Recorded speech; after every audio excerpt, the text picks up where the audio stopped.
Greetings everybody! It is way past time that I got some tire covers on this Airstream, so that's what I'm going to be talking about today.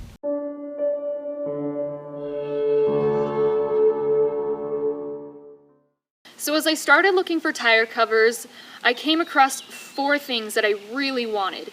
And one of those was that I wanted a cloth that blocks UV. I want them to be in a light color. I want a really solid fastening system so they don't blow away in a windstorm. And I really wanted to stay away from vinyl. I did a lot of looking around and I was surprised how little variety there really is with tire covers. So I contemplated the possibility of sewing my own. Everything else just seemed like it was going to be a compromise.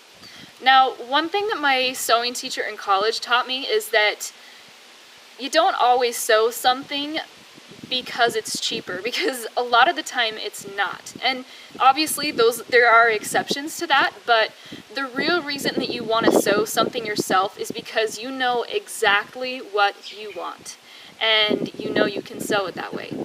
So ultimately that's what I've decided to do. It's going to cost me more money to sew these tire covers out of the material I want and do a really good job, but I think they're going to last a long time and they're going to have everything that I want.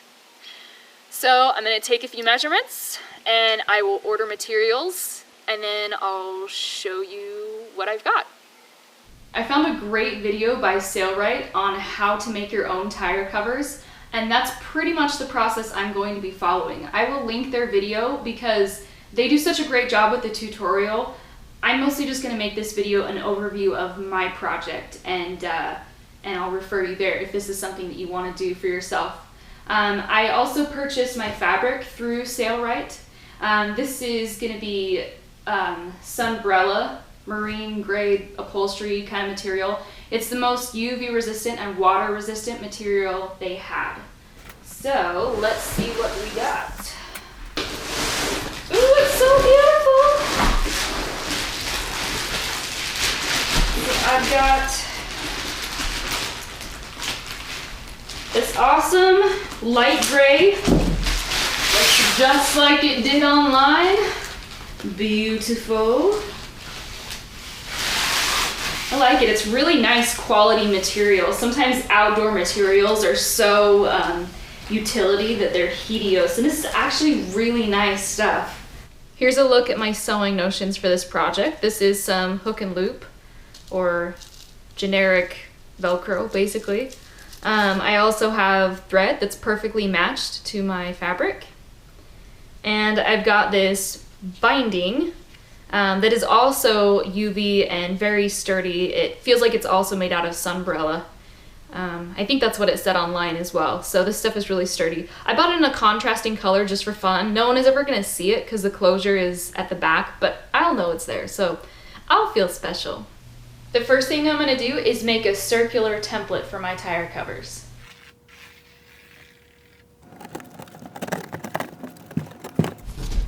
All right, I've got a circle. I didn't cut myself, and I didn't cut holes in anything I wasn't supposed to.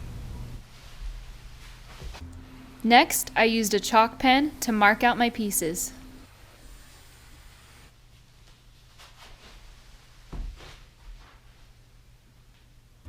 Before I started cutting, I measured everything one more time just to make sure. All right, wish me luck. I take it slow and careful as I cut out the pattern pieces. I've got 2 big circles for each tire cover. One of them will remain whole. The other one I'll have to cut an opening for the axle and a little slit that will create the closure. I need a size 20 needle for this project, but the biggest I've got is a 16. So that means that I've got to run out to get a new needle.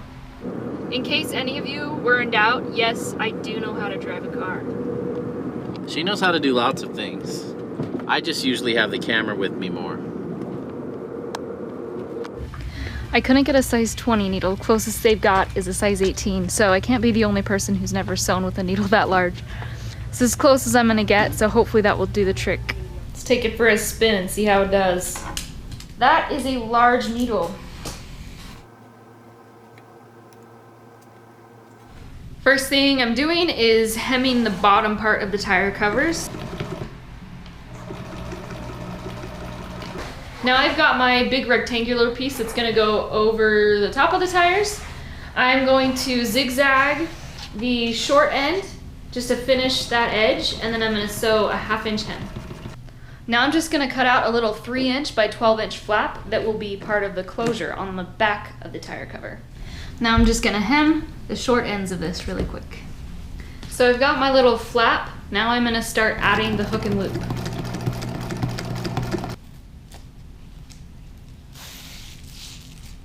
Now I'm gonna stitch the other side down. Now I'm gonna sew the soft side of my Velcro on. I'm not putting it flush with the edge. There is gonna be binding that's gonna go over the top of this too. So I'm just trying to sew the Velcro kind of to the edge where I think the binding is gonna come. I kind of held it up and measured it. Now I'm gonna baste on the other side of my Velcro that I put on this nice flap. So I will baste that, and then I'm gonna run binding all around this.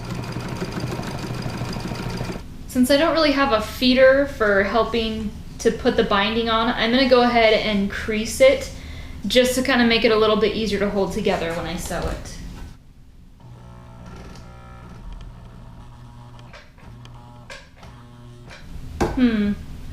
No go. It's probably not even the needle. I think my machine is maybe just saying no, but this is like, I guess it's 6 layers of fabric with the binding folded. But maybe I'll still finish the rest of it in the meantime. I've marked the center of this rectangular piece and the center of both of my circular pieces. I'm gonna start from the center, sew down and around, then switch to the other side.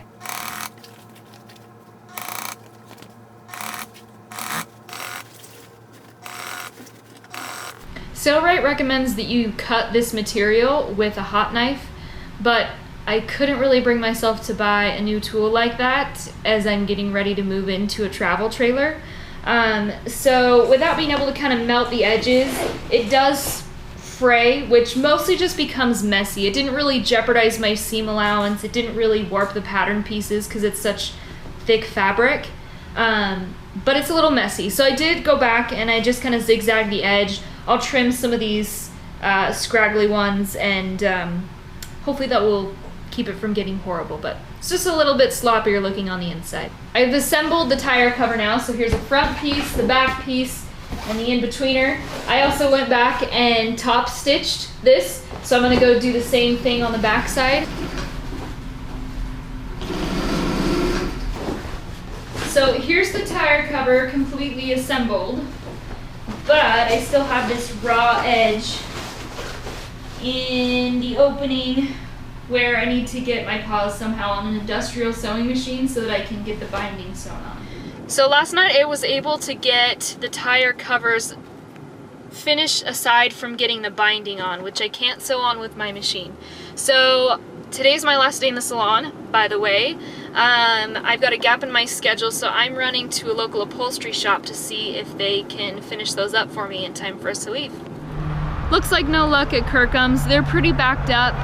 They're out about 3 weeks to a month, which is understandable. Everyone's getting their boat covers and things like that done this time of year. Well, the project is 95% done. I wasn't able to find an upholstery shop who could get the project in the time frame we have to work with, so we'll either do that somewhere at a later date. There's a possibility I could run down to my friend's a couple hours away, use his industrial machine, but the finished product is really great. Looks awesome, aside from the ugly unfinished edge. And I will go ahead and put it on so you guys can see what it looks like on. Just as a disclaimer, Steve and I are planning on getting tires that are like a size bigger sometime in the next like 6 months to a year. So I did make these a little oversized. So they're gonna look kind of slouchy and not pretty, but they'll do the trick.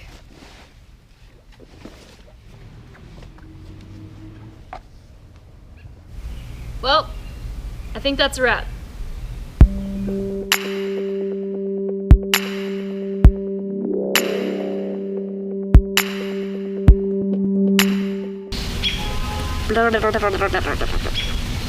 So I had 4 things I was